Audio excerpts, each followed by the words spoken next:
Well, as I mentioned, the two Williams dominating practice by being on the front row of the grid. Behind them, Ayrton Senna and Schumacher. No love there, same engines, and as you can see, only 0.2 of a second separating, so that should be a real ding-dong battle. On the third row, Michael Andretti next to Patrese and the other Benetton. Now, Leto and Wendlinger in the Saubers. Terrific. Look at that. There's really, I mean, there's absolutely nothing in the times between the two of those. Lacey and Blundell, and Blundell, another good qualifying session from the Ligier. And Elio and Herbert bring up the sixth row of the grid. Gerhard Berger, not a good time from him again. He's not happy since his return to Ferrari. No, he's been singularly disappointing, and Lacey really is outshining him in every respect. On the warm-up lap now in Brazil from the Interlagos circuit, and of course the start's so critical, and one would think that the Williams are going to get away to a good start. I mean, Senna, the only thing Senna can do is do what he did last time, and that's really try and get the lead and hang on the best way he can. Well, the only thing he can do is try and get into the lead and force Prost into an error, because he certainly has nowhere near the power of the Renault, that's for sure. This circuit, Alan? Well, once again, it has changed a lot since I drove on it, but it's about 20 k's out of Sao Paulo. It was going into a very quick left-hander as you go up now to the start-finish line. Used to be a fabulous corner, really quick left-hander. As you can see now, we're in with the Benetton by the look of it. Well, we are 71 laps. The track, of course, is 4.325 kilometres. The race distance, 307.075 kilometres. Just forming up now. They're waiting for the... Once again, Darryl, as you can see, they all come up on the left-hand side of your screen and they go over to the right at the last minute because all the rubble is on the right. And here's Murray Walker and James Hunt to call a Grand Prix. Action for you. And with the green flag shows that everything is clear at the back.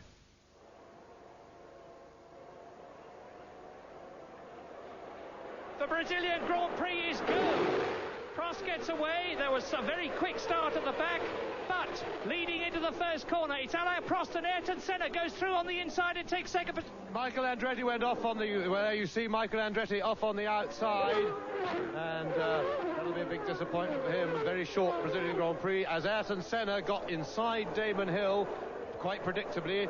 A good start by Senna, but Hill quite rightly taking it very cautiously after his bad opening lap in South Africa.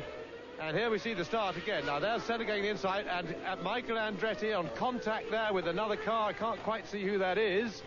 And two cars off. I think it was Riccardo Patrese, but we'll soon be able to check. But anyway, those two cars gone off at the start. Why no, it wasn't Riccardo Patrese. So Alain Prost, there they go. You just saw the flash of the McLaren going off, and now it was a Ferrari, so it was most likely to have been Jean Alesi who started ninth on the grid, making a terrific start behind Andretti. But now it's Prost leading, Senna second, Damon Hill in third position. In fourth place it's Alesi, so if it was a Ferrari, it was Gerhard Berger. And there's the replay. My goodness, that's a big one. That is a very big one indeed. You saw on the replay a colossal impact, and over the line goes Prost leading, Ayrton Senna in second position, and there is Martin Brundle out of the race on lap one in the Ligier. I saw Schumacher making a bid to get past Alesi's Ferrari, and incidentally it was Gerhard Berger who tangled there at the start with Michael Andretti. Gerhard Berger off at the outside, and that is Martin Brundle walking away from his Ligier. We don't see how that happened. Well, Martin Brundle does not have luck at the beginning of the season. Last year he had a bad run in the Benetton at the beginning of the season, and the same thing is happening again for Ligier. But on the second lap, in the 71-lap race, Alain Prost is already impressing his mark in Brazil. He was almost 2 seconds faster than Senna in practice, but as you can see, Senna is holding on well, considering that he's a lot of horsepower down in the McLaren. Yes, and he was struggling to be 2 seconds slower than the Williams all through Friday and Saturday practice and qualifying. Prost, we know, takes it nice and easy at the start and builds up into his race speed, looks after his tyres, and I'm quite sure Prost is taking it very easy. But most impressive in third place is the way Damon Hill has approached the opening laps of this race. He's taken his time and he's going to play himself in gently, and that's very sensible after his dramatic start in South Africa. But Michael Andretti had a tangle in South Africa in the early laps of the race. He's had another one here. He qualified better this time, but the American certainly so far struggling to get to grips with his newly chosen career in Formula One. So behind Ayrton Senna in third place, it's Damon Hill. Then in fourth position, it's Michael Schumacher. In fifth position is JJ Leto in the Sauber. And in sixth place, it's Riccardo Patrese. So both the Williams well up, both the Benettons well up. Just the McLaren of Ayrton Senna left out of the two that began, because already there are three major retirements. Andretti and Berger coming together very, very forcefully indeed at the start, and Martin Blundell out. But meantime, Alain Prost back in racing after a full season away last year of the Australian Grand Prix in 1991. Has got all his flair back. He had a tremendous weight over him in South Africa, because he knew that on the Thursday after the race he was appearing before the World Council of the governing body of the sport, charged with disrespect, and he could have been suspended. Well, there was no problem. He was found to be very much not guilty, and now he's got a clear mind, and Damon Hill is still in third position. Michael Schumacher is making no impression on the Englishman, and this is very good news, because Damon Hill will now have got over his start nerves. He's settled down well. He can see Senna in front of him, and he can see Schumacher some distance behind him, but closing a bit in the Benetton. And there's Gerhard Berger. He's perfectly all right. We have news that Michael Andretti is also undamaged, perfectly all right. And there is Damon Hill. And certainly he's playing himself in just the right way. But now the pressure's coming, because Schumacher's giving chase. And incidentally, so far Senna is keeping closer to Alain Prost than we expected. And this is good news for the race. But I'm sure that Prost will start to gradually, as his fuel load lightens and he takes the thickest bit of the rubber off the tyres. In fact, Prost is beginning to stretch his lead already. And I would expect Damon Hill to start closing in on Ayrton Senna, but he will certainly find Senna a big problem to pass unless he can do it and get well onto this long uphill straight that they're now on. And that was a Benetton slowing towards the pits. It must have been Riccardo Patrese, because there is Michael Schumacher. So problems for Patrese, and here we're from his onboard camera. And Patrese really struggling in the Benetton team, as he did at Williams last year. He was 1.2, 1.3 seconds slower than Michael Schumacher in qualifying here. Similar margin in South Africa. And that's a long way back for a number two.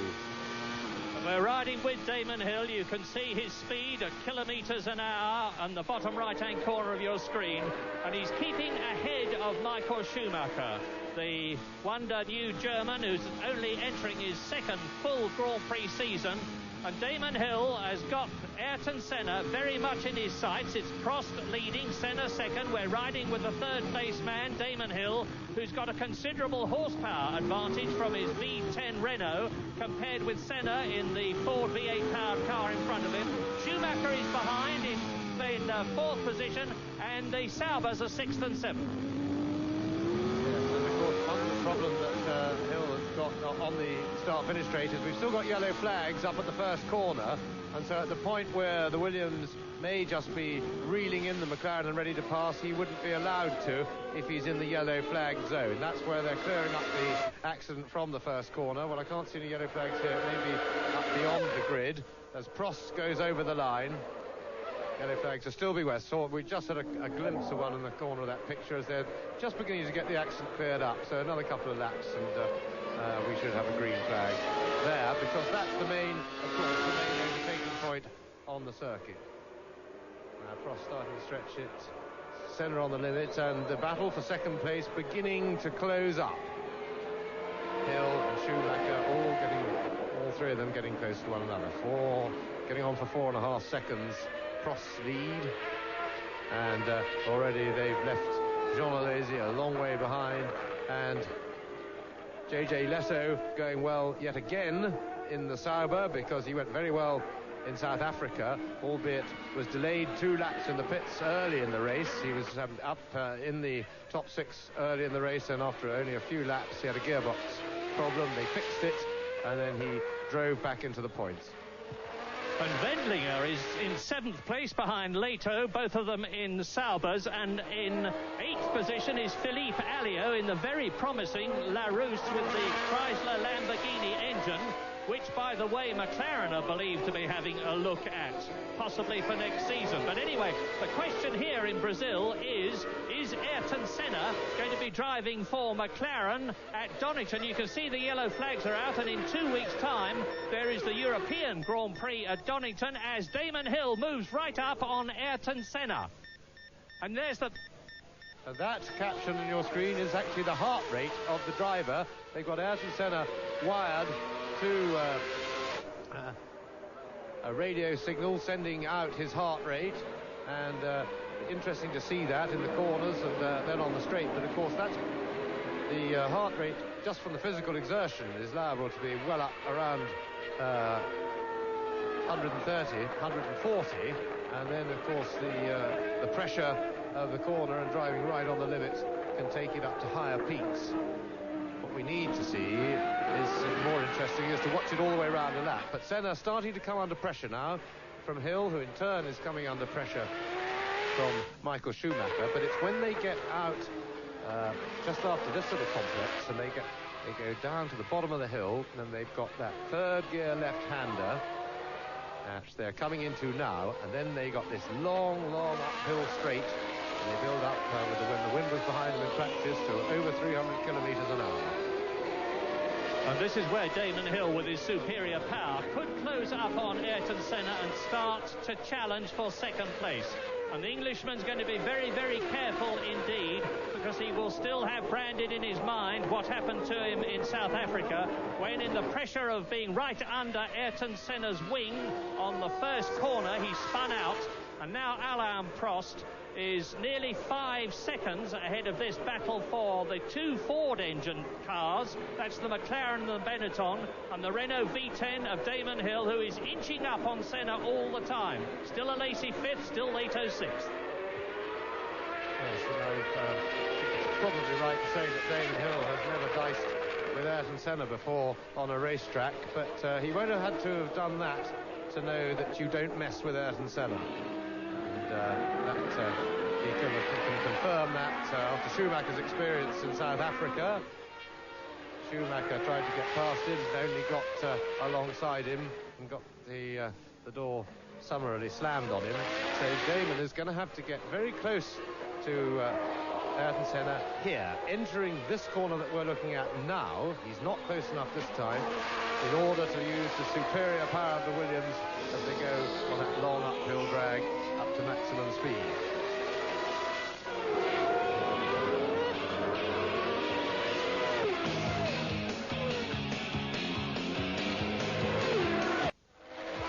Welcome back to the Brazilian Grand Prix. 9 of 71, Prost, Senna, Hill, Schumacher, Lacey and Leto, the top runners for you. Alan Jones, poor Michael Andretti. I mean, what a dreadful start to his career. Yes, Daz, but I think with all due respect, that was his fault, because looking at it, it looks like Berger was trying to come up on him, and he literally just moved over onto Berger, and that's when they collided. So, you know, maybe he's going to have to look a little bit more closely at that himself. All right, that's the situation as Alan Jones sees it. Let's go back now to Murray Walker and James Hunt. Extra power of the Williams. Will need a mistake in a corner by Hill for Schumacher to pounce on it. But he will try and stay close for just that eventuality. Hill is inexperienced, and he's in exalted company, and he will undoubtedly be feeling the pressure, because his error in South Africa certainly will tend to put more pressure on himself not to make error. But he did start this race very conservatively and sensibly, I thought. And they're into the complex of bends now from turn 6 up to turn 11. And Damon Hill is now getting to be in a position where he's close enough to take Ayrton Senna as they come up the hill here and into the tremendously fast left-hander, which leads into the top straight. Damon Hill going for it. Now he's in a position to try and take 2nd place. Let's see if he does it. He's got the power advantage. Yes, and he shouldn't have tried to get inside Senna there. He needs, and Senna going to protect the inside. And I think Senna will leave his braking very, very late. Hill can dominate the corner from there, and Hill has done it. And that was good driving because Senna didn't give way easily. I was surprised Senna didn't go to the inside of the track all the way up the straight then to force Hill the long way round. But that is Hill likely to be gone now, and you see that Hill stuck to his guns.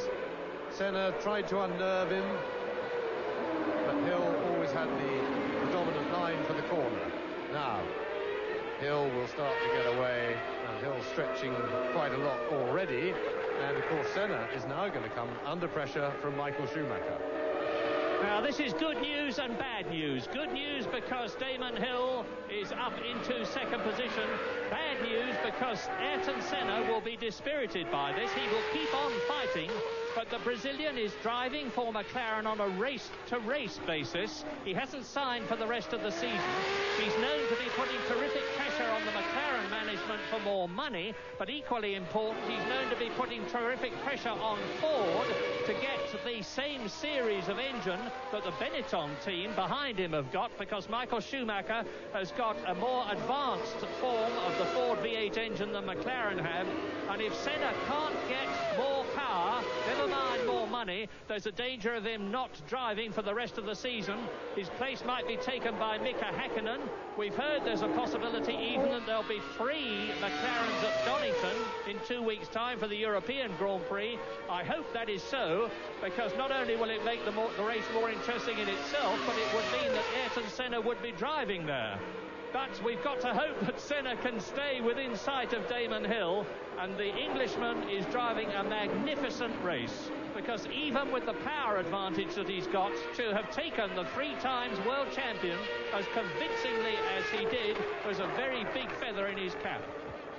Yes, this would have done Damon Hill's confidence an enormous power of good. The fact that he drove the opening lap so sensibly, and that he took his time, and that it wasn't as difficult as he might have thought to get past Senna when the time came. He should now be in a much more relaxed mood. That should help his speed. In the meantime, he'll be able to get away from Senna, I'm quite sure, because apart from anything else, Senna has got his mirrors full of Michael Schumacher, and his main concern will be to defend third place. Way up the hill now.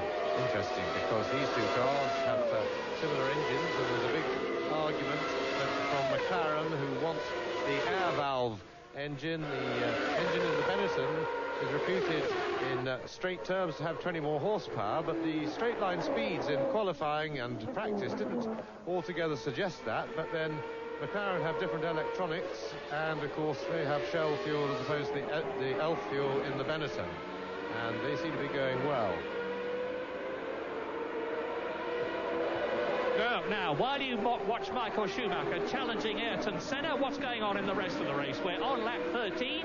Alain Prost is leading by 9 seconds. Damon Hill is in second position. There are the other 4. Senna, Schumacher, Alesi and Leto in the top 6. In 7th position, it is Wendlinger. In 8th position, it is Philippe Alliot. 9th is Johnny Herbert in the Lotus. In 10th position, it's Mark Blundell in the Ligier, who of course was 3rd in South Africa. And then in 11th position is Zanardi in the second Lotus, and in 12th position it's Ivan Capelli, at last running in a race in the Jordan because he was out on lap 3 in South Africa. Yes, and Alesi there really holding up the 2 Saubers of Leto and Wendlinger.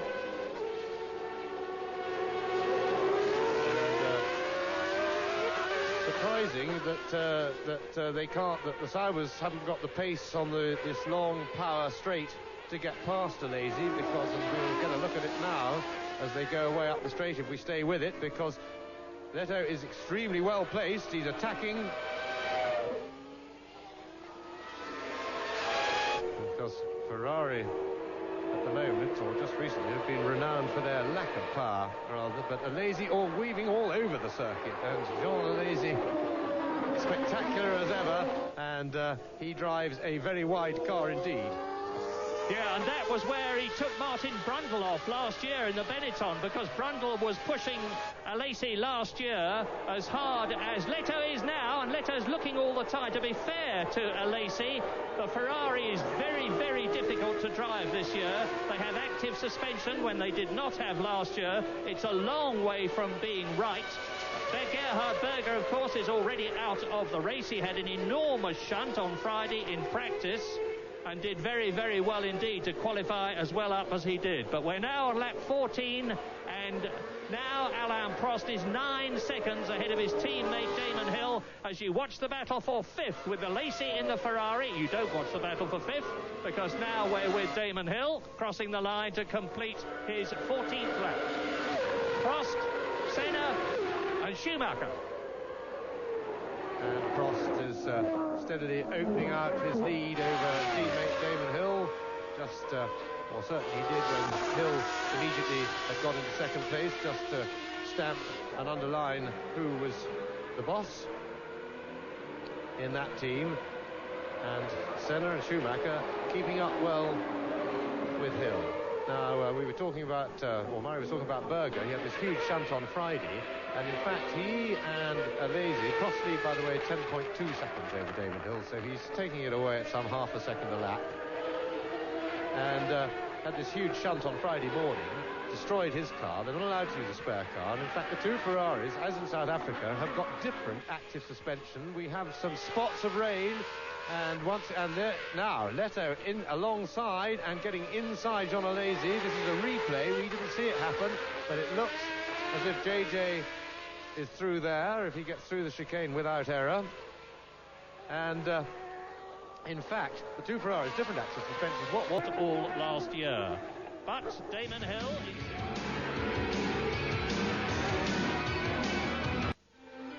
18 of 71, Prost, Hill, Senna, Schumacher, Leto and Alesi. Well, Alan Jones, the thought of rain could make this race a little bit more interesting, as far as pit stops now are going to be very critical. Well, yes, certainly. I mean, we've got a fairly interesting race on our hands, whereby there's a good dice going on for second and the two Saubers against Alesi. But certainly, if they have to come in and put wets on, it'll certainly put the cat amongst the pigeons. It'll liven everything up. One other thing that was interesting is that Patrese retired with a split oil cooler tank, and that's the oil cooler tank that supplies the active suspension. So there's a mechanical ailment that's come into Formula One that you wouldn't have even heard of 5 years ago. Yeah, we're all getting very interesting as far as the technical breakthroughs go on these cars. Week to week they change. We'll go back now to Murray Walker and James Hunt.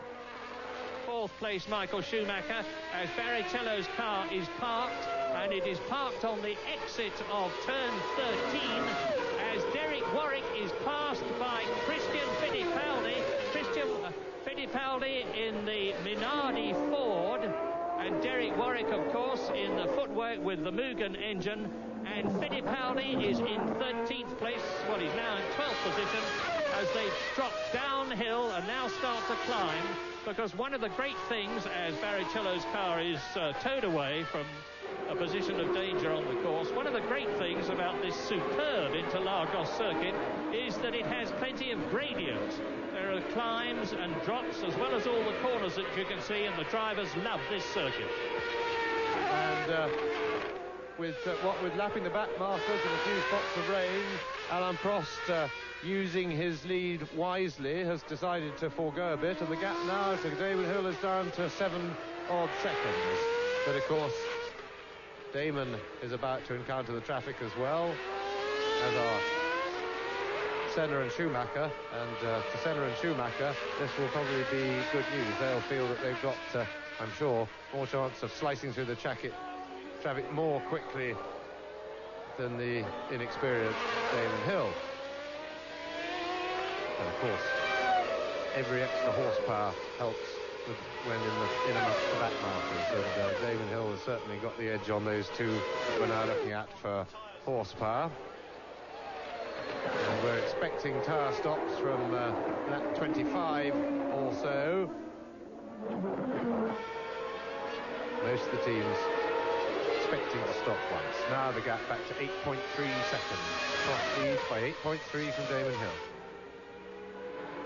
And there goes Hill, and the tyre stops, of course, in South Africa changed the position between second and third, because if you remember, Michael Schumacher came into the pits just ahead of Ayrton Senna. Schumacher in second place.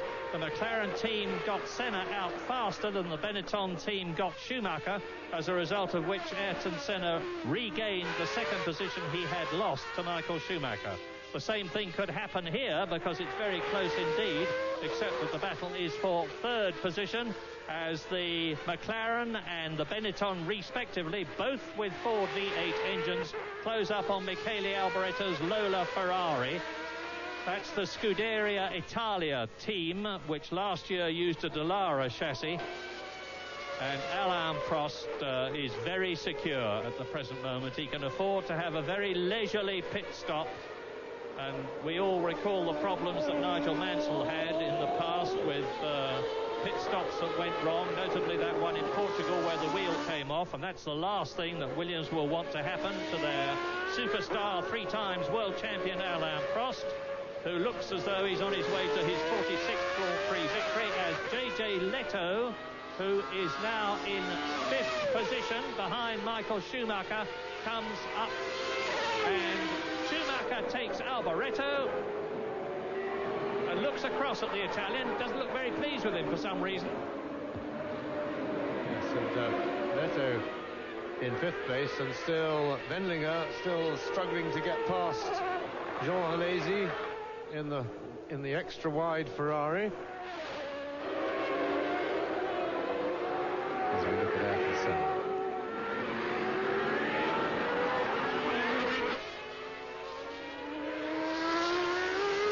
Lost a little bit of ground in the traffic, but that won't bother him unduly. He's shown that he can get right back to Senna, but he's also appeared to be relatively little threat as far as overtaking is concerned. Of course, the corner, that was Prost going through, still amongst the traffic, lapping Derek Warwick there. Warwick waving away. Sorry, Aguri Suzuki that was, in the footwork.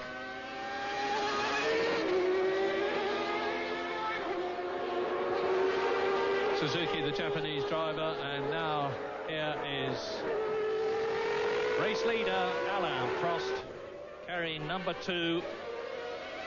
I've told you before, but I'll tell you again, that Alain Prost is number 2 because there is no number 1 in this race, or any race this year in the World Championship Series, because it is traditionally carried by the world champion, who of course is racing in Indy racing this year. That's the McLaren team, who are obviously now, it looked to me, I only had a quick look at the tyres, but it looked to me as though they were getting a set of Goodyear wets ready with their asymmetric tread, and that could be very significant indeed for Ayrton. Weekend by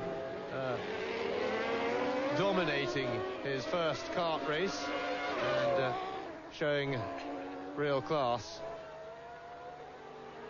In the meantime, their top man, Michael Andretti, over here, still struggling to get to grips with Formula One, but we give him more time because he certainly made a better showing in qualifying here into Lagos than he had done in South Africa, and there was an improvement there, but he comes with a reputation of being a tremendous charger and racer from America, but so far he's charged twice and charged into contact and off the road, and that is a worry for the future. Schumacher closer to Senna. Now let's hope our producer stays with this shot all the way around, because this is as close as Schumacher has been. And of course, it's the corner onto the straight that matters.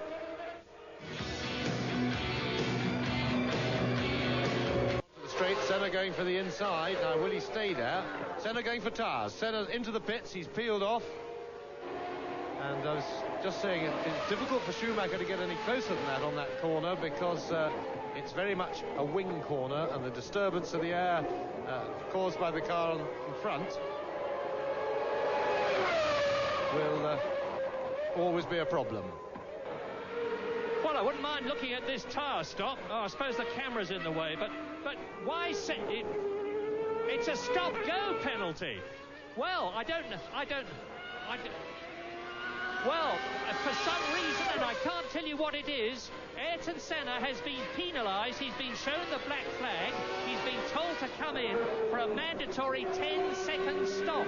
And meantime, of course, he's really up against it now because Schumacher has gone through up into third position behind Damon Hill in second place. Alain Prost, the race leader. And Leto is also up. Leto is in fourth position. And Lacey is fifth, and Ayrton Senna is well down the field. And it's beginning to rain. It's all happening.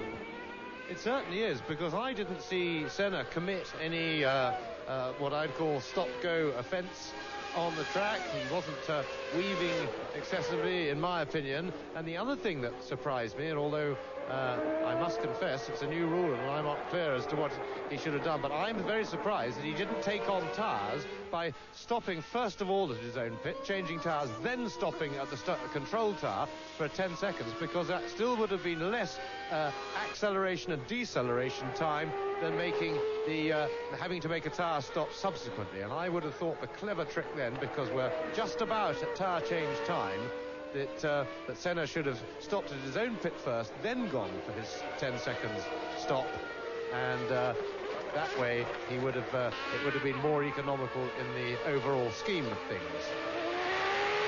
Interesting. Now, you heard the traction control then working on Prost's car as he came out of the corner. That apparent misfire, remember, that is the engine cutting one of the cylinders to reduce the power, and of course this is the computer doing the job for the driver, and something that is a matter of some regret to everybody in Formula One now, in that you see they have at last realised. You see the oil flag there, that is to point out, and they're starting to pick up spray. You can see the spray now off Prost's tyres, and the track is getting wet. So now I wouldn't be at all surprised if this rain is covering all of the circuit. We're trying to look out of the back of the circuit to see if it's raining down the back, but it looked worse here on the start-finish line.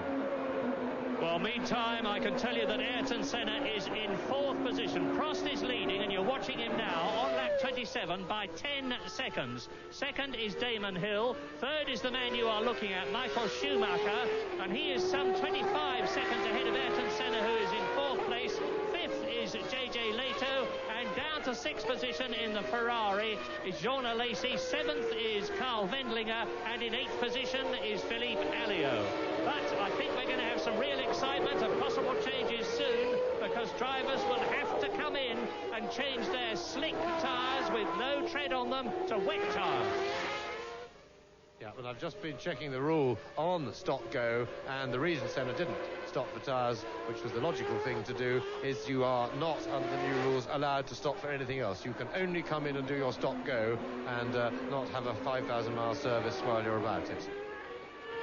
It's very interesting, James, that the one race that Ayrton Senna does not seem to do well at is Brazil. The year he won, if you remember, he finished in a state of absolute exhaustion, slumped in the cockpit of the car, and incidentally it was slopping wet then too. He just got home to win the race, but time after time in Brazil, Ayrton Senna has gone down for some reason or another, whereas time after time Alain Prost has won. Alain Prost, of course, has been in Grand Prix racing now for some 13 years, including the one he didn't actually drive last year. He's won 6 times in Brazil, but he's also had a lot of seconds and thirds. Brazil is for Prost, but Brazil does not seem to be for Senna. Yes, it works like that, I think, Murray, for all drivers. They have, and it's nothing to do with the way they drive. Sometimes you're lucky and the rain is really coming down, and Senna is still charging on, and it's wet, much wetter here than around the rest of the circuit, and that, of course, is why people... But Senna is coming in now. Is he going to put on wets, or is he going to put on more slicks? Because whilst there is cloud about and wet tyres for Ayrton Senna, he's still got the labels on, Grant. Thanking you. Look at that. Still with the labels on. 6.9 seconds now. Senna's got an advantage. stage. The others will have to come in, notably Alain Prost. Remember, in South Africa, Alain Prost very sensibly came in immediately after Senna to change tyres. That's the best time to do it, so that you don't lose any time to the man who has changed to a better tyre for the circumstances. And there is the race leader, Alain Prost, on his 29th lap. Surely he must come in at the end of this one to change onto wet tyres. Well, he stayed out, and I think that Senna has gone for a bit of a gamble here, because Damon Hill's coming. So Damon is in for tyres, he's on to wets, and that's a sensible thing to do, because these things are pretty nasty to drive on slick tyres when you're, or certainly to race on slick tyres. We have the traction control working with the misfire as Damon goes away, but that's a deliberate misfire.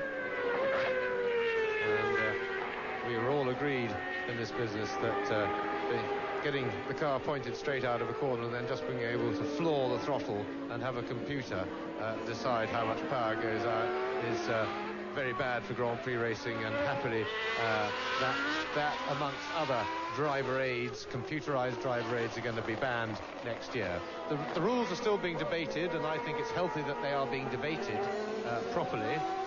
As to whether active suspension, for example, goes, and Suzuki in the middle of the road in a terrible mess.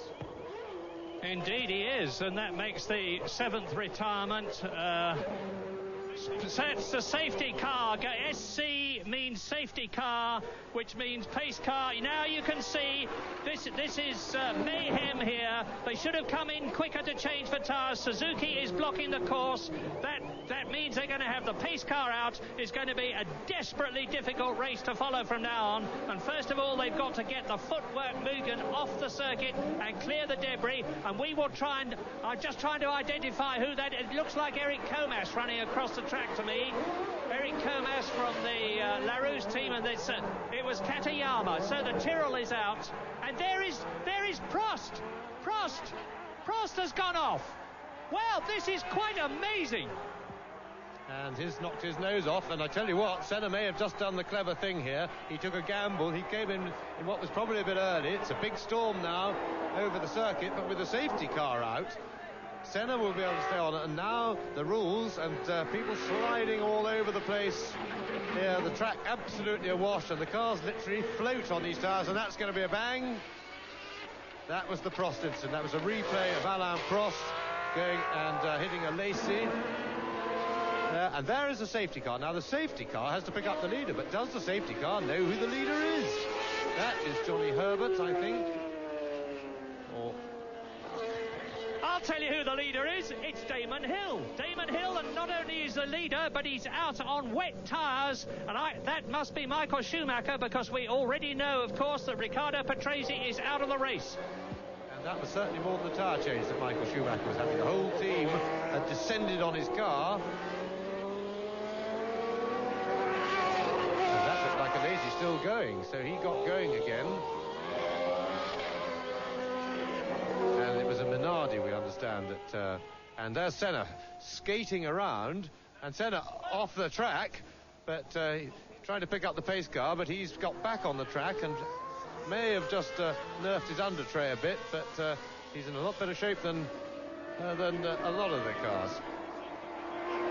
Now the safety car, they have the safety car picks up the leader, and the leader has to stay behind the safety car. Before that, other cars are waved through, and they form up behind the safety car. Now, anybody who goes into the pits for tyres, if the safety car is on the pit straight, they are held by the red light when they want to leave the pits until the whole field that are in a queue behind the safety car has gone past. And this is the controversial bit about the new rule, because in America, where the safety car rules work very well, and we don't understand why we haven't copied the American rules, other than the fact that egos seem to suggest that they don't want to do it.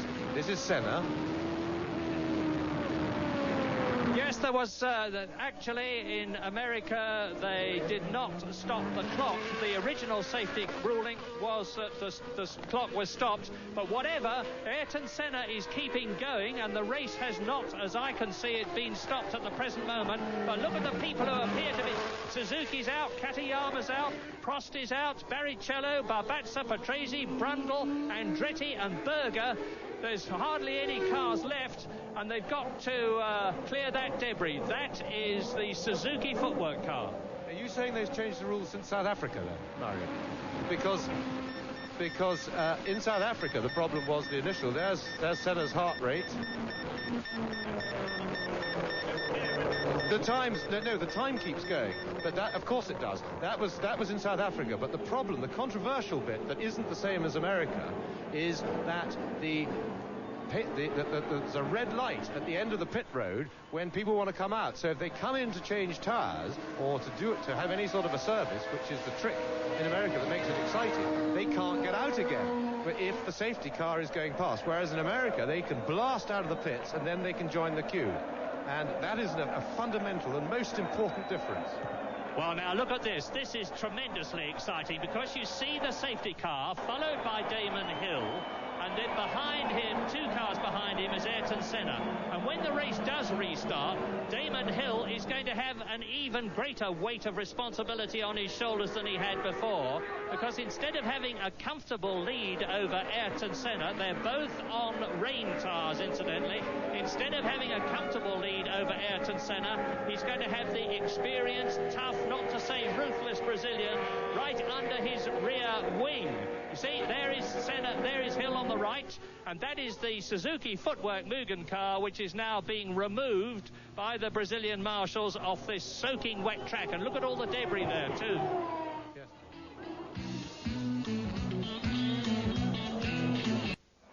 Well, how sport is so unpredictable and how changes can be made at a blink of an eye. 34-71, Hill, Senna, Schumacher, Herbert, Lato and Alesi. Now, AJ, we're seeing the pace car being used for the first time in Grand Prix racing. That in itself is fairly exciting, but now that Senna has closed up on Hill, can he outdrive him in that car on those tyres in those conditions? Well, yeah, I think he can. I mean, certainly Damon's got a far superior car, far superior chassis, far superior engine. But I tell you what, Ayrton Senna in the Brazilian Grand Prix will be the biggest carrot that you could ever hang in front of anybody.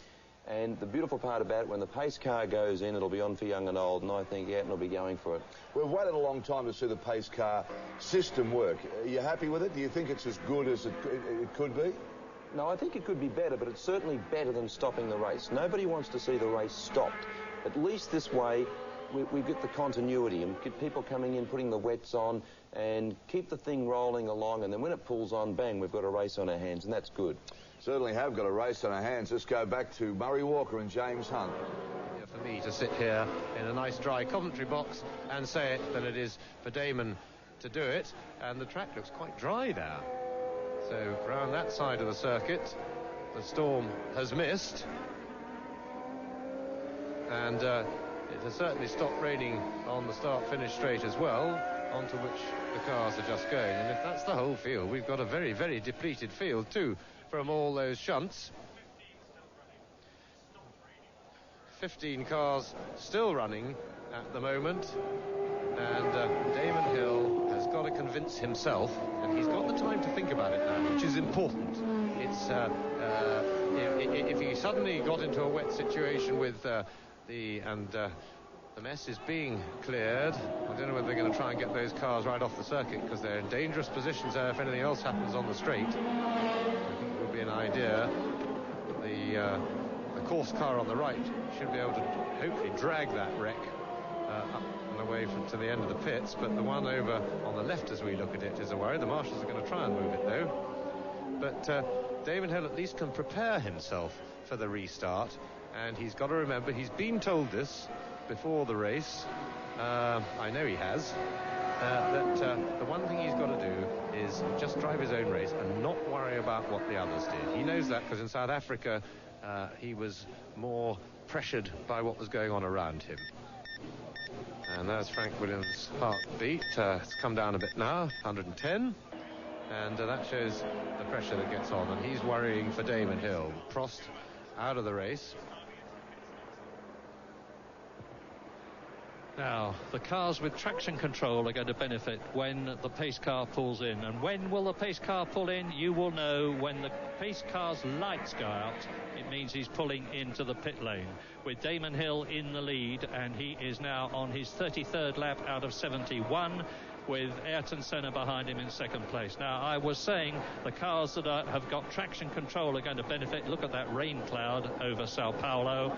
What is traction control? Well, it is an electronic arrangement where as soon as the rear wheels start to spin, the power from the engine to the gearbox is reduced until the wheels stop spinning. And that means to say that it takes a lot of the skill that the driver would normally apply to driving the car away from him and gives it to a computerized system, which is bad news, and that's one of the reasons it's being stopped next year. There are 15 cars still running out of the 26 that started. They are on lap 33. This is the first time that the pace car has really been out in a Grand Prix, and thus far it seems to be working well, because instead of having the race stop and everybody reform and it's very difficult to know what's going on, at least we've got some excitement and interest, which is going to heighten when they start going again. Yes, and the reason I think that we had such a dramatic sequence of events when the rain came down then was it was the worst possible scenario, in that storm only hit half of the circuit. So that was, for example, why Prost stayed out on dry tyres, because only really the main start-finish straight was properly wet, and wet tyres don't work well on the dry, and vice versa. And that problem still exists, because it's wet. Whilst it's wet here, we've seen that most of the rest of the track is dry. And not only is it a problem, at least the drivers know, but when to change tyres is going to be A, a critical decision, and B, a jolly difficult one. I wonder if Derek Warwick is going to be the white man when the safety car goes in and move over and let Senna and Schumacher, who are immediately behind him in second and third places, immediately go by and attempt to catch and pass Damon Hill. That's going to be interesting to see. Knowing Derek Warwick, I have every belief that he will be the white man. Also, the restart is going to be interesting from the point of view that it's a rolling start, and none of these drivers are used to rolling starts, and there's no precedent in Formula One about who goes when and how. In America, they're all used to it, and they know that when the pace car signals that he's going to go off, out of the last corner, basically, they start racing, and they boot it.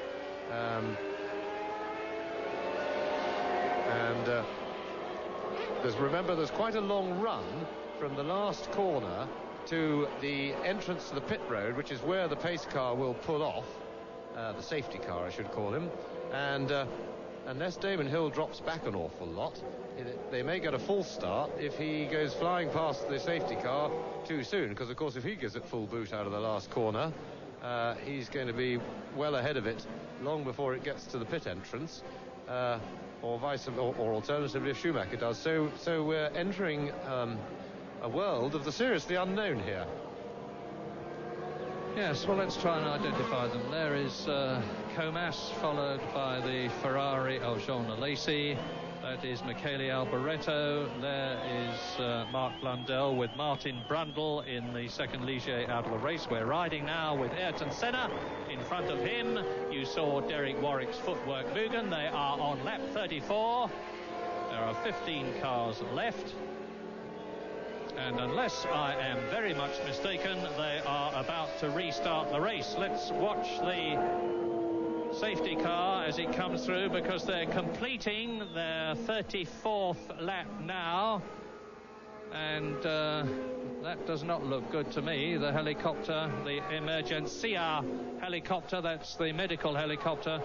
And it's obviously... You can see the stretcher there. It's obviously taking somebody away, but who that somebody is, I do not know. We saw Katayama sprinting across the track. Andrea de Cesaris in the second Tyrrell is still running, and the safety car SC is still out. So you can see for yourself, without me telling you, that the clouds overhead are still very heavy. I think it's probably Fabrizio Barbazza who's being helicoptered away. whether the start-finish line marshal with the two yellow flags then was just stopping waving because everybody had gone past and there was nobody to wave to, or whether he stopped waving as we just lost that shot because, well, the lights are still on the safety car. And the crowd are getting very excited because certainly this restart is going to be nothing if not interesting, only if for no better reason that we haven't seen one before, and as I've just said, none of these drivers have been in one before.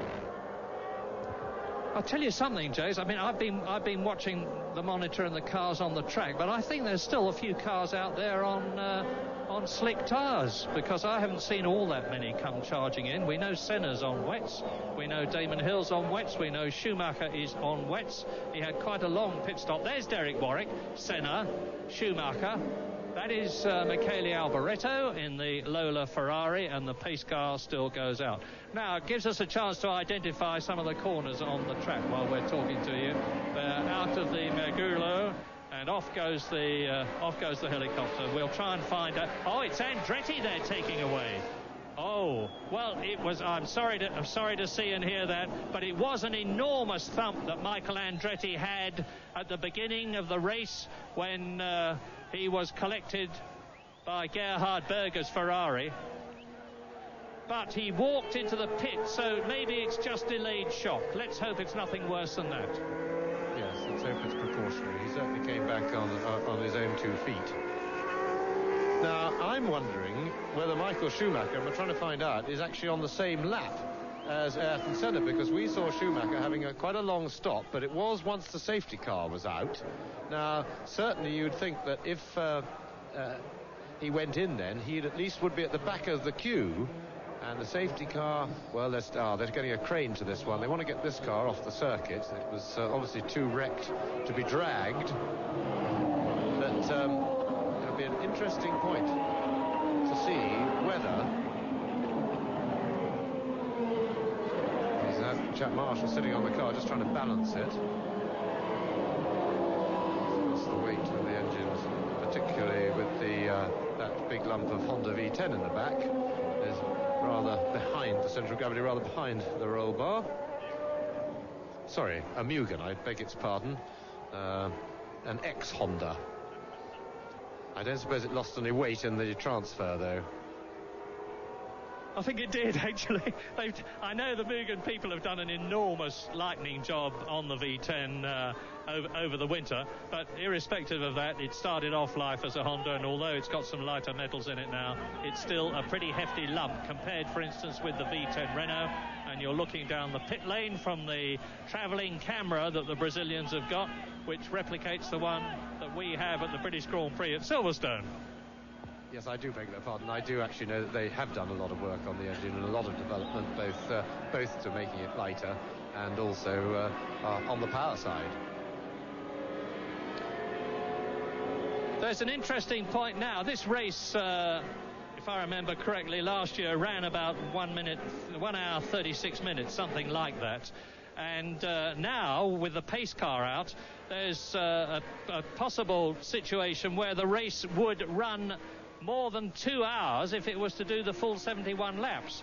Now, the ruling says it's been running 1 hour so far, and we're just about halfway through it, so it's going to be nip and tuck. But if the 71 laps cannot be completed in 2 hours, then the time ruling takes over, and the race lasts 2 hours, and the checkered flag comes out at the end of those 2 hours, irrespective of how many laps they've covered. So we're having to know our rules in this race, and the safety car being out for the first time is taxing quite a lot of us. Here it is. Yeah, the problem is I'm not sure that we do know them. It is quite difficult, and but having said that, there are a lot of people down in the pit road who are pretty unsure. Now, the pace car still got his lights going, so I would strongly suspect that this is going to be the last lap with the safety car, because the safety car has stayed out. His lights are going, but the yellow flags are stationary now on the start-finish line. Now, he's turned his lights off. His lights are off. Now, he should do another complete lap and then peel off into the pit road. Held yellow flag.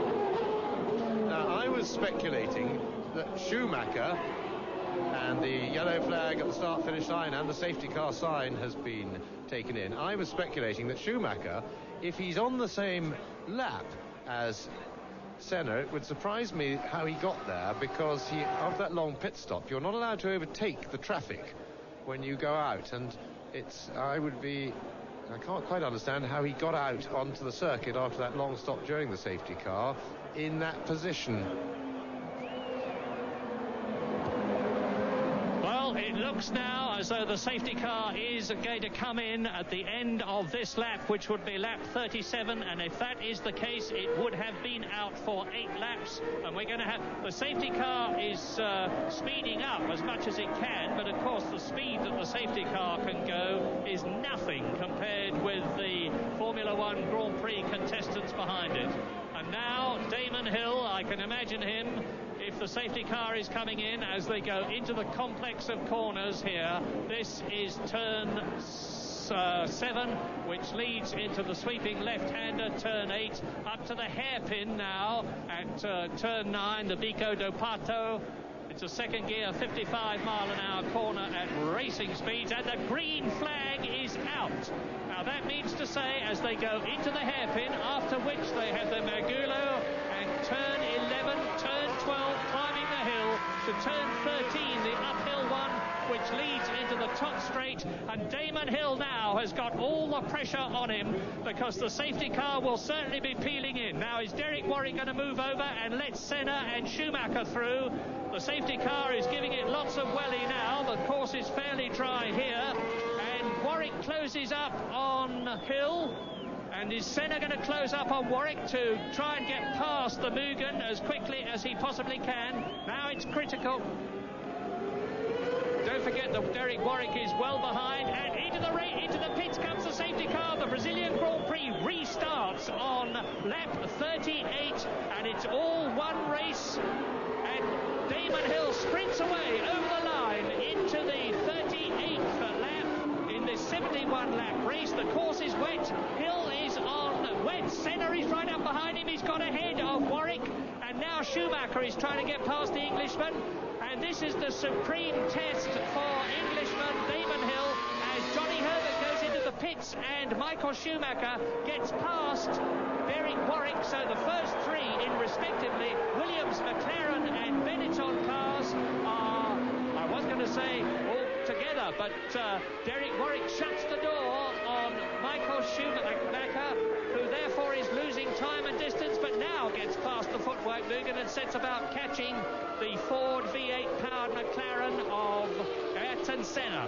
Well, the excitement is well and truly with us again now. There's 15 cars left out of the 26 who started. Michael Andretti has been helicoptered away to hospital, but he walked to the pit after he had crashed, so we hope it's nothing more than delayed shock. But Alain Prost is out of the race, and so he is not going to get his 10 points. The Frenchman, 3 times world champion, went out of the race on the wet, knocked the nose cone off his Williams, and so now it's a battle between the inexperienced Damon Hill. This is only his 4th Grand Prix, and Ayrton Senna, the 3 times world champion, who is driving in his 144th Grand Prix. And I must say that if I had to put money on it, I would put it on Ayrton Senna, because Damon Hill, sensible and mature as he is as an individual, is very inexperienced in Grand Prix terms in comparison with Senna behind him. This is only Damon Hill's 4th Grand Prix, and 2 on the drier parts of the circuit. And remember, the Williams showed us last year that it has just as much, if not more, superiority on a wet track over the others to the superiority it enjoys in the dry. We saw that in the Spanish Grand Prix last year in Barcelona, and at other times. Senna may well charge in the wet, but he's not going to be able to get close enough, and the circuit, of course, is going to dry pretty quickly, although storm clouds are still around. Yep.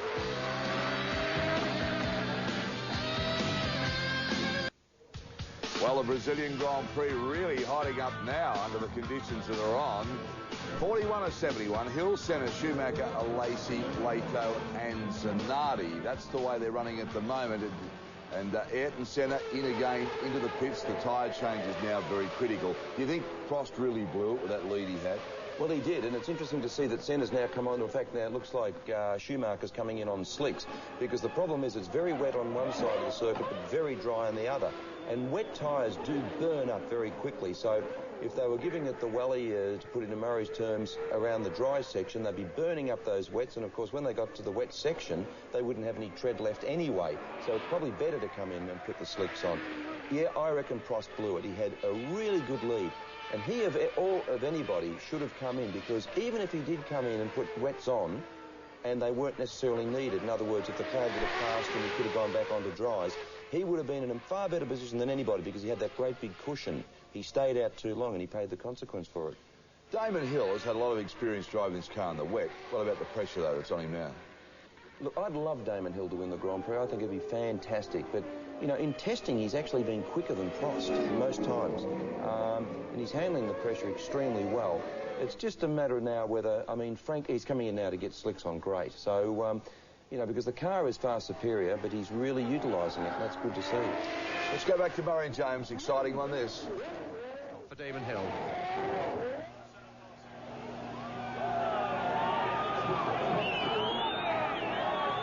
It's a good one. It's a good one, and he's got away pretty well from the stop too.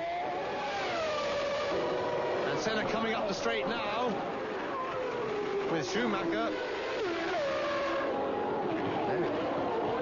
This is going to be fantastic, because Damon Hill is rejoining the circuit. There you see him as Damon Hill exits the pit lane. He is ahead of Ayrton Senna and Michael Schumacher. And all three of them have changed from dries to wets and back again to dries. Now look at this.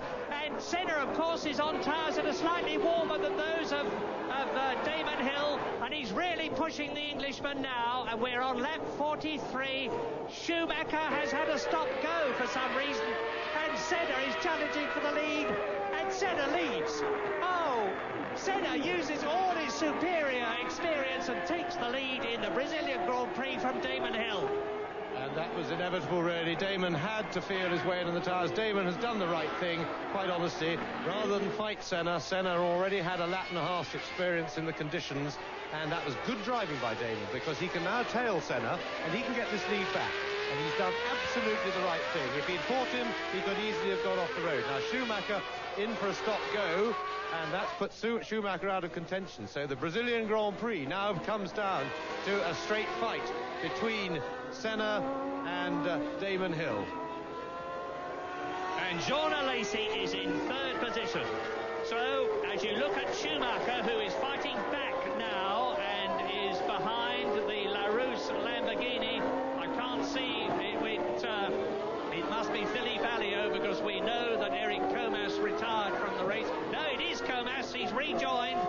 So Schumacher has got to get past the LaRousse, and the race order now on lap 43 out of 71 is Damon Hill leading. Ayrton Senna leading. Damon Hill in second position. Jean Alesi has gone into the pits now, and you can see that Ayrton Senna, with a 1 second lead when the computer punched up the figures, is easing away now from Damon Hill in second place. And Hill has got to start to challenge soon and use that power of the Renault V10 engine. Yes, but first, Damon needs to play himself in. There's no hurry. He's got some 17, 18 laps to go in this race, and he's got. It doesn't matter if he waits for the track to dry. He can afford to do that. Let Senna take the risks while it's slippery and puddly. Let Damon find his own way around, because he's got a big car advantage. He was able to pass Senna relatively easily earlier in the race, but of course if it gets down to the last half dozen laps, Senna is going to make it very, very difficult. But I really think Damon's right tactic is to take at least 3 or 4 laps of not hurrying. No need to rush. The sun's out. It's going to dry the circuit. Wait till the circuit's dry and then go. And I'll tell you, some very happy men must be the organisers of the European Grand Prix at Donington in 2 weeks' time, because the fact that Senna is now leading his own Grand Prix and could well win it, although there is some way to go, means that he's all the more likely to drive in the European Grand Prix at Donington, and that would mean an enormous amount to Formula One fans to know that Senna was up against Prost. Johnny Herbert is in third position, and Damon Hill is certainly not losing anything to Ayrton Senna. As James said, it looks as though he's playing himself in very intelligently and biding his time. 2.2 seconds was Senna's lead as they crossed the line, and you can see how charged up the triple world champion is on the wet. He was hurling it through that chicane at the top of the circuit after the start-finish line, and he's going through those wet patches as if they don't exist. There's no need for Damon to try and match that. He's got the superior car by a good second and a half a lap. He's got a lot more power, and if he can get onto that start-finish straight any time in the last 10 laps within 3 lengths of Senna's gearbox, he's closer this time, he is closer, then he should be able to power past Senna up into turn 1 as they cross the line. Senna, of course, will always go for the inside as the race draws towards a close, but at the moment Damon Hill looks to be the marginal favourite to win this race, even with the disadvantage of his lack of experience. And on lap 45, it is Ayrton Senna leading Damon Hill by the margin that you can see. In third position in the Lotus Ford is Johnny Herbert as Hill closes on Ayrton Senna. In fourth position, it is JJ Leto, and in fifth position, it is Jean Alesi. In sixth position behind Alesi, it's Mark Blundell, the man who finished third in South Africa in the resurgent Ligier Renault. He's in the points in Brazil. Behind Mark Blundell is Alessandro Zanardi, but this is the interest and excitement. The inexperienced but cool Damon Hill, son of the great double world champion Graham Hill, and he's got Ayrton Senna in his sights. Not only has he got Ayrton Senna in his sights, but he can afford to sit behind the Brazilian, study points, see where Senna takes the line, see where Senna eases off, sees where Senna breaks, and then, hopefully from the point of view of British fans, use the superior power of his Renault V10 engine to punch his way past Ayrton Senna in the McLaren Ford. Watch this! The good news for Damon Hill is that the last couple of corners onto the main straight are just about dry now. 0.9 of a second, and as Murray rightly says, we can see the gap. We don't really need a stopwatch anymore, because Damon Hill is using his car advantage. He's caught Senna. Now he's just about caught him. His job now is to work out how he's going to get past him, and that involves working out how he's going to get right on his tail on that third gear corner onto the main straight. They're going to the Twisty Infield complex now. Jean Alesi has gone into the pits again, and Mark Blundell up to fifth. Johnny Herbert, we've already told you, in third place. And Alesi's had a stop-go penalty. There seems to be an epidemic of stop-go penalties in this race. So, and we think that there's a good chance that it was for passing under the pace car, and that may well be why Schumacher got his as well. I speculated. I wondered how Schumacher managed to get onto Senna's tail on the same lap when he'd had such a long pit stop during the pace car. And there is Herbert really charging. Johnny Herbert in third place. Senna in turn 1 with Hill closer still. And Alesi has dropped behind Mark Blundell because that's an old caption, because of his stop-go penalty. But this is the battle for the lead. And it looks as though Damon Hill is shaping up to take it. I remind you, he's got the power advantage, and he's got the psychological advantage now of knowing that earlier in this Brazilian Grand Prix, he caught and passed 3 times world champion Ayrton Senna on his home ground. If he's done it once, surely he can do it again. Well, Senna goes through. It's Alboreto in front of him, holding him up in the Lola Ferrari. This gives Damon Hill the opportunity to close right up. And Senna dives through on the inside. Is Alboreto going to let Hill through? Let's have a look. Yes, he has. Hill is still there. In fact, he's closer than ever to Ayrton Senna. And if he can get under the McLaren's wing here, it could be the lead for Damon Hill as he goes into the 48th lap. They're out of the top corner now. This is his opportunity. saw how Senna went into the corner slowly, and that's experience for you. Let Hill close up, and I expect that's oil and mess on the screen, and the reason he goes into the corner slowly is so that he can get the power on much earlier, and you saw he got the power on earlier than Damon Hill there, was able to stretch his lead, and that spray coming off Senna's tyres onto the lens of Hill's onboard camera. So Senna stretches the lead away down the back straight. So Senna survives the first crisis. That was a crisis from Senna's point of view. It was reflected on his heart monitor, but he's coming up to another crisis, because just when he doesn't want it, as the two more back markers in front of him, he wants to try and put them between him and Damon Hill. Well, that is Luca Badoer in the first one, and he's got a car between him and Hill, and that will make him feel a lot more comfortable. And I think that may be Alesi's Ferrari ahead of him. It is a dramatic race with stop-go penalty, and he doesn't want to be held up onto the straight, because Hill is now behind Senna, but probably a bit too far behind, and in fact the Ferrari will now give Senna a bit of a tow.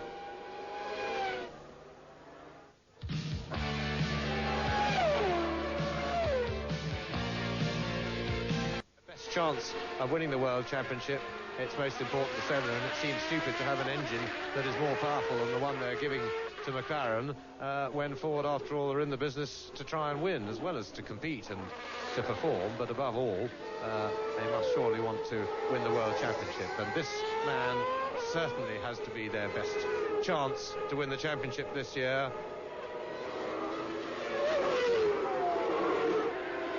Senna got enough lead now. Behind, there's plenty of excitement going on. Herbert is holding on to a good lead, some 20 seconds over Blundell, but Blundell, on the other hand, is catching JJ Leto, and the gap when they last crossed the line was only 5.5 seconds. So Mark Blundell closing down on Leto's 4th place. If McLaren win this race, it would be their 100th Grand Prix victory, but they're on lap 51 now in this 71-lap race, and that's not going to happen if Damon Hill's got anything to do with it. As you can see, 1 minute 21.7, and that is some 2 seconds slower than Riccardo Patrese' fastest lap last year when he was driving for Williams. And by the way, Riccardo Patrese long since disappeared, of course, from the race, and Ayrton Senna now is smoothly driving on. It's a wonderful testimony to the efficiency and the overall competence of the McLaren team as Senna goes through and passes Carl Wendlinger's Sauber Ilmor.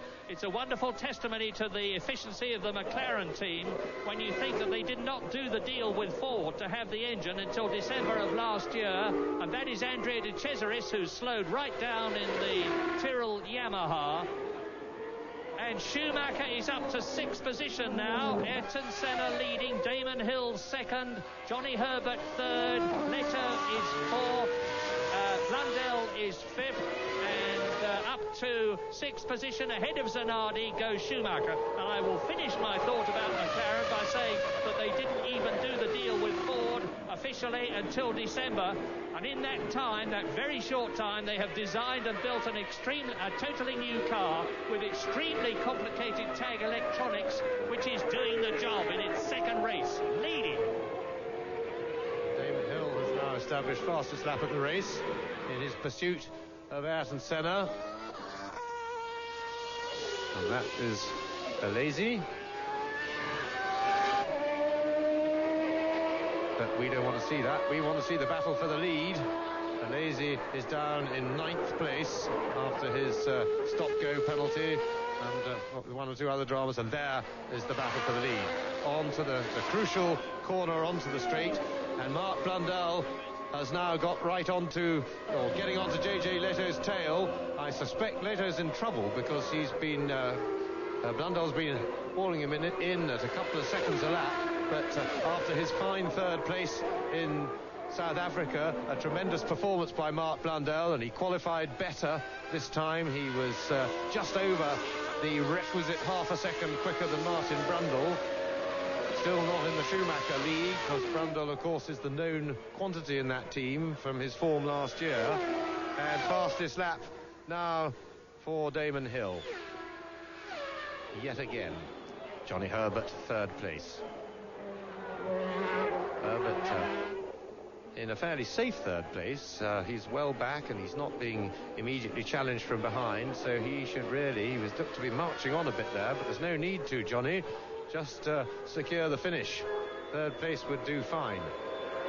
It certainly would, and he richly deserves it, because he's never finished higher than fourth. He's never been on the podium. I keep on saying this is a world champion in the making, Johnny Herbert, that we are looking at now after his terrible crash. And Mark Blundell has gone up to fourth position because JJ Leto is slowing down and has slipped to fifth position. So Mark Blundell's next target is the man you're looking at now.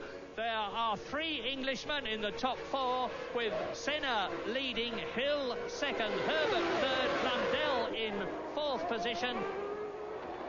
Hill close to Senna there, but one car between them. And incidentally, Murray, what you didn't say, of course, the fourth place that Herbert, his best ever finish, was in his very first Grand Prix.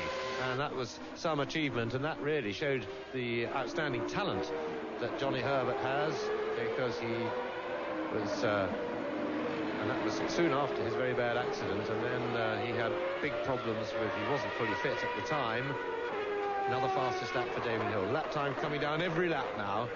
They're trading fastest laps. Senna 3 laps ago, then Hill the last 2 laps, and then another new one this time. But Senna has still got plenty of daylight between him and Hill, but there's still quite a long way to go. On the 54th laps of 71.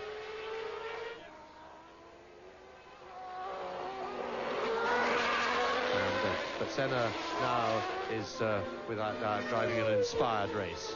He's got tremendous incentive in front of his home crowd, not just his home country of Brazil, but his hometown of Sao Paulo.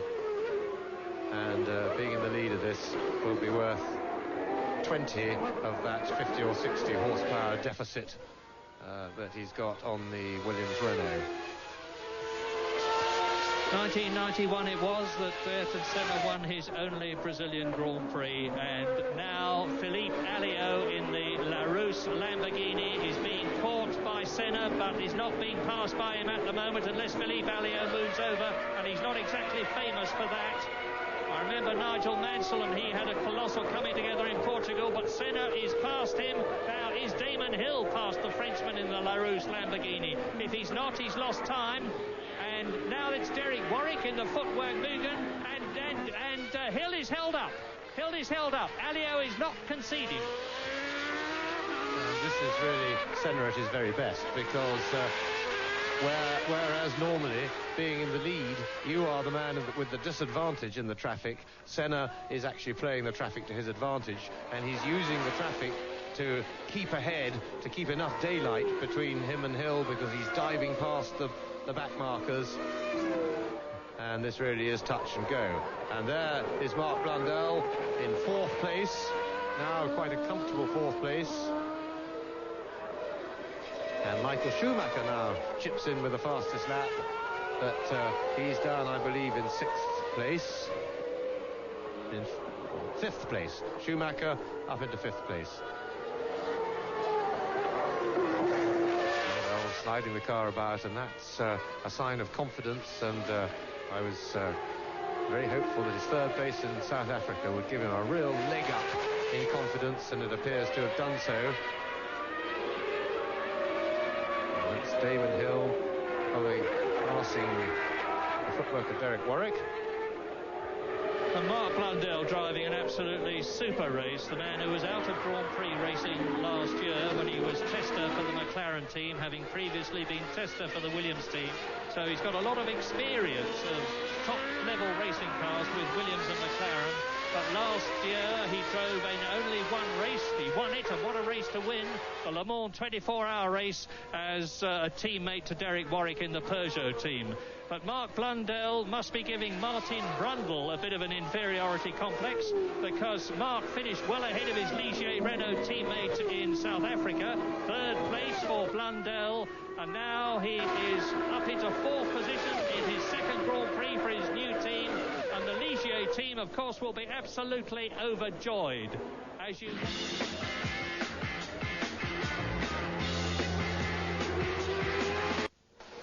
Welcome back to Brazilian Grand Prix, getting very exciting as we go down to the closing stages. 58 of 71, Senna, Hill, Herbert now, Blundell, Schumacher and JJ Lado. We are seeing Ayrton Senna at his very best, AJ, aren't we? This is when he attacks the traffic.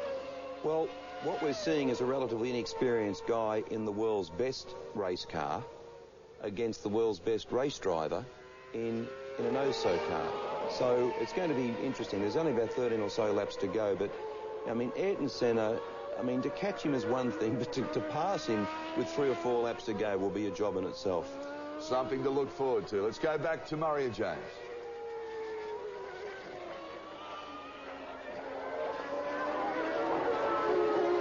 It finishes. We're on lap 59 now, with Senna leading Damon Hill by nearly 5 seconds and pulling away, with Michael Schumacher in 5th place, closing up on Mark Blundell, who is 4th. Quite right. I was just going to observe that. Blundell's got to look to his laurels and look behind him, because Schumacher's got him in his sights and he's really got the bit between his teeth and is flying. Ayrton Senna.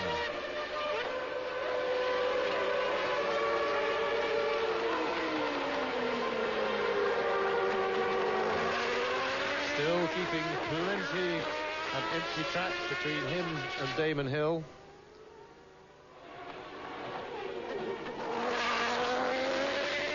Senna well, he can't really relax, because he needs to put all the track between himself and Hill that he can, because if they ever get into a really clear run, Hill is inevitably going to haul him in if he's really moving at as much as a second a lap, even without taking risks. And Senna, a new fastest lap. So Senna is really motoring. He's wringing more out of this car than one would have thought possible. And Hill's really dropped back some 6.5 seconds, more than 6.5 seconds now, but they've got a clear track. Now, can Hill settle down and try to close the gap? There's Johnny Herbert in a fairly comfortable 3rd place. And Damon Hill, of course, was held up much more by Sandro Zanardi than the determined, thrusting Ayrton Senna was. Ayrton Senna is famous for his tactics in traffic. That's why he was quicker time after time than Alain Prost when they were both driving in the McLaren team together. Ayrton Senna is absolute magic in traffic. But now Damon Hill has got past Zanardi, who was holding him up, as you watch Johnny Herbert in 3rd position going through. It's still Mark Blundell in 4th place, but he's only 10 seconds now ahead of the ever-closing Michael Schumacher, who is in 5th place. Alessandro Zanardi is still in 6th position, but as you know, because you saw it happen, he has been lapped, and you're watching Johnny Herbert. Is he going to finish on the podium for Lotus for the first time in his career? Well, he's holding the gap to Blundell very steadily. At around 12 seconds, it's actually 11.5 now, or the last 10 they crossed the line. But he will be also aware of the fact that Schumacher is coming in behind Mark Blundell, and he will certainly be ready to fend it off, but he should have enough in hand, because Schumacher's still not only got to catch Blundell, he's got to get past him. There's Senna in the inset.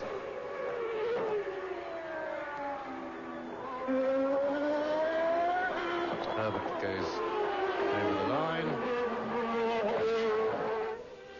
And we watch Herbert. I just hope that he's taking it steadily. He doesn't need to hurry. But this man is in a mighty big hurry, because he needs all the daylight he can get between himself and Damon Hill. Because he knows that Hill has the wherewithal to close that gap pretty quickly. Look at the crowd. The crowd waving is still unsettled, having a look round. There's another storm cloud around. Ayrton Senna, of course, is a demigod in Brazil, and if he wins here for only the second time in his career, it would make him even more popular, if that's possible to imagine. But what magnificent races. Damon Hill in second place, Johnny Herbert in third position, third Englishman Mark Blundell in fourth place are driving, with Michael Schumacher still behind them but still catching, and Ford engine cars first and third, and the Renault engine of Damon Hill in second place. I have a sneaking suspicion that Damon may have received orders from the Williams pit to take it easy and not to take up the cudgels and chase Ayrton Senna, but to settle for 6 points and to take it easy and to take the good points. I just get the feeling that Damon could be doing better than this if he was allowed to, but it would be in keeping. Frank Williams is a conservative thinker tactically, always has been, and he likes to see his cars finish, and there's nothing wrong with that. And we have news on Michael Andretti. He had a bump, and he's been through the scanner and has been found to be fit. So all is well with Michael Andretti, and that's very good news indeed. And you can see here Mark Blundell in fourth position, and you just saw a flash in the previous shot of Michael Schumacher, who is fifth and is catching the Englishman. But there is Senna in the inset. Now watch both pictures if you can. Senna leading, there's Blundell fourth, behind him Schumacher fifth. But what a fantastic negotiating position Ayrton Senna is going to be in at the end of this race if he wins it. He will be able to say to Ron Dennis, there we are, I've given you a win in only the second race of your new car. He will be able to say to Ford, now give me the engine that's got the horsepower and I'll continue to win for you. And there he is in the inset. We are now on lap 63 out of 71, and it does indeed look as though Ayrton Senna is on his way to his second Brazilian Grand Prix win. Yes, and I don't think that we're looking at Damon Hill now, and I'm not sure that it's tactical. I now think that maybe Hill has slowed down a lot, and maybe he's got a problem, in which case Herbert will be aware of that and could start looking to be chased. But here is the battle for fourth place at the moment, but it would appear that Hill is likely to have some sort of a problem, because if he'd been told to take it easy, he wouldn't be slowing down by over a second a lap. Which is what he's losing, more than a second a lap to Ayrton Senna now. So Ayrton Senna now well established, and it looks as if he only has to stand up to win. Well, there's 40 seconds between Johnny Herbert, who is third, and Damon Hill, who is in second place. So even if Hill has got a problem, he's got a lot in reserve. But Mark Blundell most certainly has not for fourth position, because the charging Michael Schumacher has overcome his 10-second penalty stop-go situation in the pits. He's right on the tail of Mark Blundell in the Ligier Renault, who looks as though he's about to lose fourth position as they come into the top straight. Now, this is where Schumacher will close right up, but he's got less power than Blundell, so that's incredible bit of driving. Yes, let's watch the Renault car here, because it's the second division Renault engine, but it's still a very powerful engine, and Schumacher getting out of the pit chicane more quickly. Bit of earth on the track there that's been scuffed onto it by somebody who's obviously erred from the straight and narrow.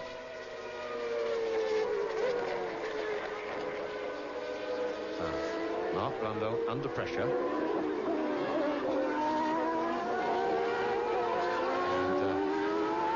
Pressure is always greater when you know it's one of the chargers behind you, because Schumacher certainly is that.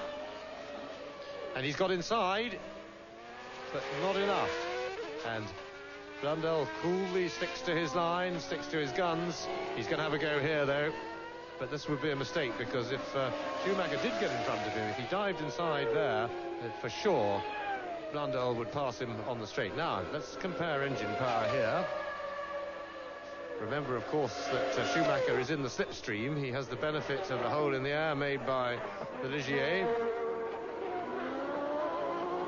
And he's made it. Just a little grab on the left front brake there, puff of smoke, but Schumacher's made it inside, and that was a beautifully judged overtaking manoeuvre. See it again. Puff of smoke, and right on the limit. Blundell held very well, but Schumacher was not to be denied. Immense. Which would really raise his morale for the remaining 14 Grand Prix of the season. Yes, absolutely. This is just the race that Damon needs. It's been wet. It's been the safety car's been out, and he's come through it all. And he will have a much greater understanding from this of what a long slog a Grand Prix is, and how patience is a virtue that is much rewarded in Grand Prix racing. Oddly enough, as we know, it's a sprint, but it's a long sprint. Senna now untroubled, but the excitement behind is over. Johnny Herbert now, who has got a very charged up Michael Schumacher aiming at him. The gap, but Lacey is between them, and that will work in Herbert's favour. As they crossed the line last time, the gap was 4 seconds. Now Herbert, if he stays cool, and there is Johnny Herbert, should be able to fend it off, and there is Schumacher, and Schumacher is absolutely flying, but being denied by Lacey, who's 2 laps out of contention, and that will give Herbert a bit of breathing space, because Herbert also has a Ford engine, but he has a Division 3 Ford engine, and he certainly will be no match in the straight for Schumacher. And Schumacher, if he can get onto his tail coming onto the straight, is going to power past the Lotus of Johnny Herbert, and things look bad for Herbert now. They're on lap 68, still 3 more to go after this, as we see Schumacher at the replay going past Lacey, who did the gentlemanly thing and made room there. Now, this is a big test also for Johnny Herbert. He would love to get 3rd place. It would be his best result.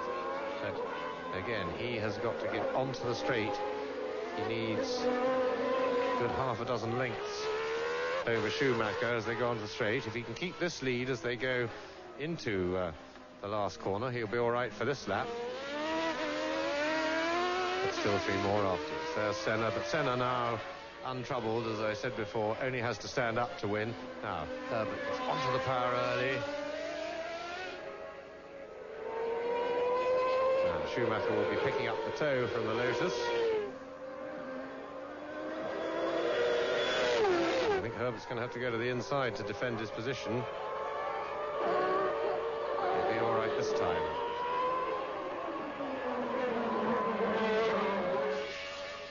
But he's got to fend him off twice more, and then once more as far as the finish line after this.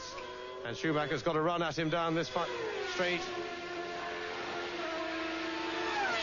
And Schumacher's got the line into the corner. Schumacher goes through and takes 2nd place, and Herbert's back inside him, and he was too quick going in. Tremendous stuff, wheel to wheel, and well done, Johnny Herbert. Herbert saw his chance. He forced Schumacher. We see a replay now. Now Schumacher is down the inside. Herbert obviously held off the brakes long enough to make Schumacher have to enter quicker than he wanted. And look at that. And Herbert saw the gap, got onto the power. Terrific stuff by Herbert. But can he continue to hold him off? I doubt it. Lap 17, Ayrton Senna, race leader, is on his last lap but one. Only 1 lap after this between him and the checkered flag for the 2nd time in Brazil, and what a wonderful victory it would be. But what an equally wonderful 2nd place it would be for Damon Hill, and who is going to be 3rd? A terrific struggle, the like of which we haven't seen for a long time between these two, as Schumacher once again uses the superior speed of his Benetton to get through at the end of the finish straight into the left-hander, then the right, dropping downhill, now climbing again, and he should be able to pull away now because he's coming up to the top straight where he will be able to use the superior power unbothered by Johnny Herbert. You can see the gap is increasing, so Schumacher 3rd, Johnny Herbert is in 4th position. In 5th place behind them, it is still Mark Blundell, then a lap down, the 2nd Lotus of Zanardi in 6th place, and Senna is into his last lap. Yes, and as the skies darken again, that it won't be a problem for now for Ayrton Senna. He has an enormous lead and could bucket down with rain, and he'll still tiptoe round to the line. He just wants the mechanicals of his McLaren to hold together, and he's waving already. Don't do that. Remember what happened to Nigel Mansell in Canada a couple of years back, when he started waving to the crowd before the end of the race, and Sod's Law bit him. But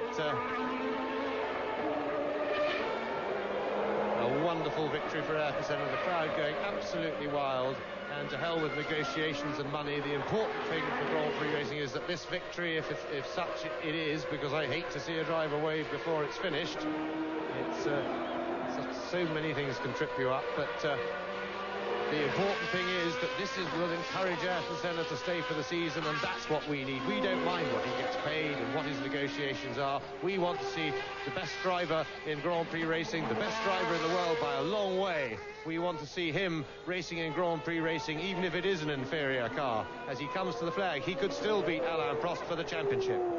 And it will be his 37th Grand Prix win, and Ayrton Senna, to the delirious delight of his countrymen, wins in Brazil in his own time.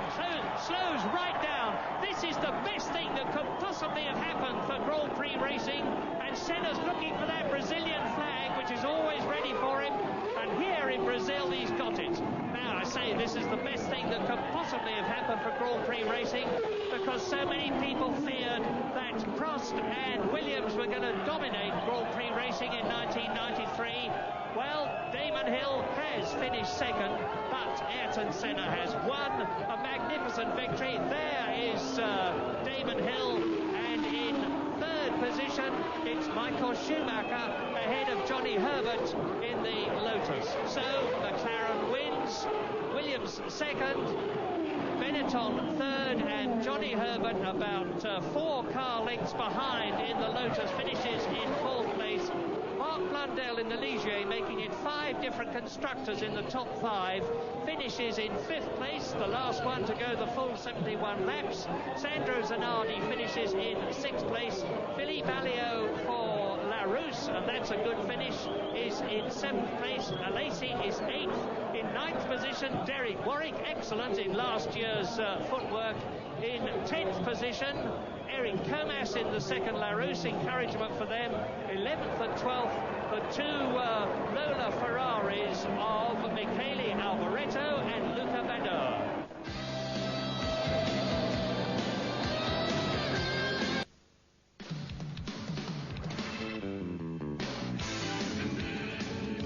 Ten years ago, and Rio was the venue for the opening round of the 1983 Formula One World Championship. And for all the teams, their first chance to compete under new rules designed to eliminate ground effects. For drivers like defending champion Keke Rosberg, McLaren's John Watson and Ferrari's Patrick Tambay, it was a nervous time. But only the BMW-powered Brabhams of Riccardo Patrese and Nelson Piquet had successfully prepared race-ready cars for the new season. Rosberg's Williams, however, did claim pole position, and before 90,000 excited Brazilian fans roared off to a commanding lead. A superb start for Keke Rosberg. Patrese well up, but Keke Rosberg leads into the Ritorno, the first right-hander, followed by Alain Prost, with Nelson Piquet closing. Brabham's Nelson Piquet, spurred on by his hometown fans, overtook Alain Prost for second place, and then Keke Rosberg for the lead. With temperatures in excess of 110 degrees Fahrenheit, the race settled down until just before half distance, when Rosberg pitted. And we got a fire, but they put it out, I think. What bad luck and what a pity. Niki Lauda then grabbed second place with this move past Alain Prost. Whilst back in the pits, the luckless Finn was disqualified for an illegal push start. For the local hero, Nelson Piquet, it was a dream start to the season. Because there is the win for Nelson Piquet, and he claps his hands to return the applause. And that was the Brazilian Grand Prix 10 years ago. Yeah, wonderful memories there. Gee, the cars have changed in 10 years when you look back at that.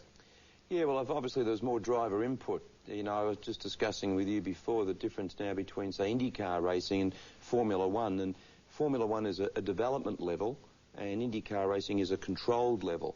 And, you know, whilst I believe there is space for two of them in the world, and Formula One is about development and technology and so forth and so on, I wouldn't like them to get to the stage where they eliminate the driver's input completely, and they really should get back to the driving part of it.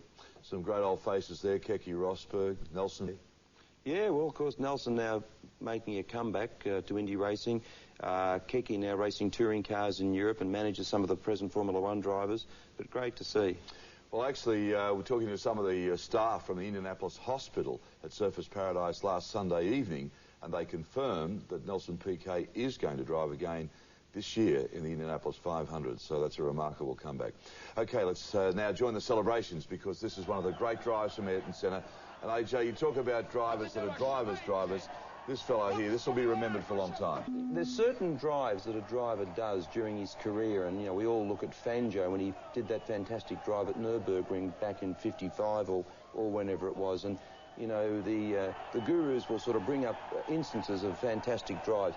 This will go down as one of Ayrton Senna's greatest drives, because for sure he was in a car that wasn't as good as the people that he beat. And he just wrung its neck. He drove at 10 tenths the whole distance, made the right time, right tyre choice at the right time, took advantage of the traffic. Just brilliant stuff. And that's McLaren's 100th Grand Prix win.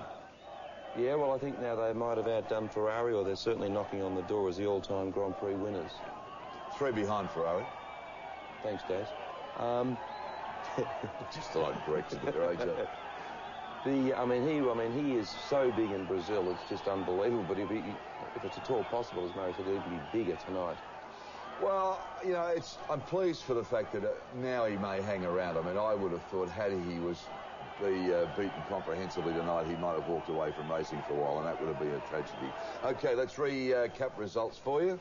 Well, Ayrton Senna, brilliant victory. Damon Hill, his first Grand Prix, finished in second. Michael Schumacher, a storming drive by him to come up into third for those all-important points. Johnny Herbert, Mark Blundell, good drive from him. And Zanardi bringing home points for Lotus. Well, the World Drivers' Championship now is looking a little bit more interesting. Ayrton Senna with 16, Alain Prost 10. Damon Hill is equal third with Mark Blundell. Michael Schumacher in fifth, and Fittipaldi equal sixth with Johnny Herbert. Well, great stuff tonight. I mean, that really was one of the really good races, and Alain Prost will rue, I think, the decision that he didn't go in and change those tyres when he had such a commanding lead. Well, a European Formula One Grand Prix from Donington Park on Sunday the 4th of April. That's at 11:40 a.m. Eastern Standard Time, but check your local guides for that. And, of course, Wide World of Sports next weekend comes from Surfers Paradise, the Australian Surf Lifesaving Championships.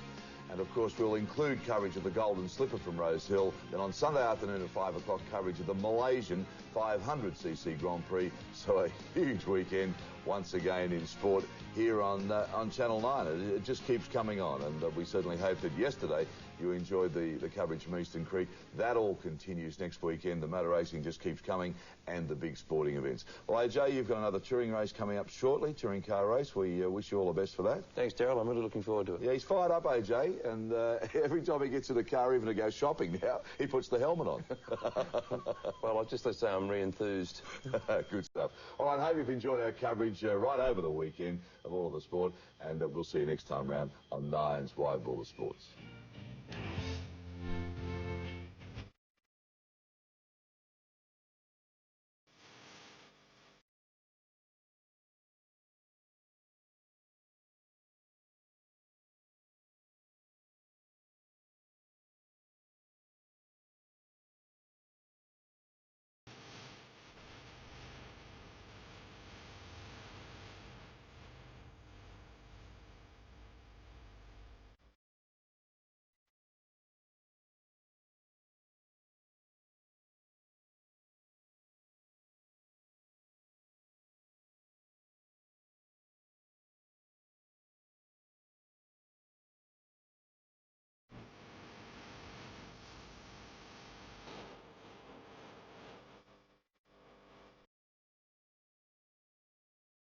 This has been another presentation from Nine's Wide World of Sports.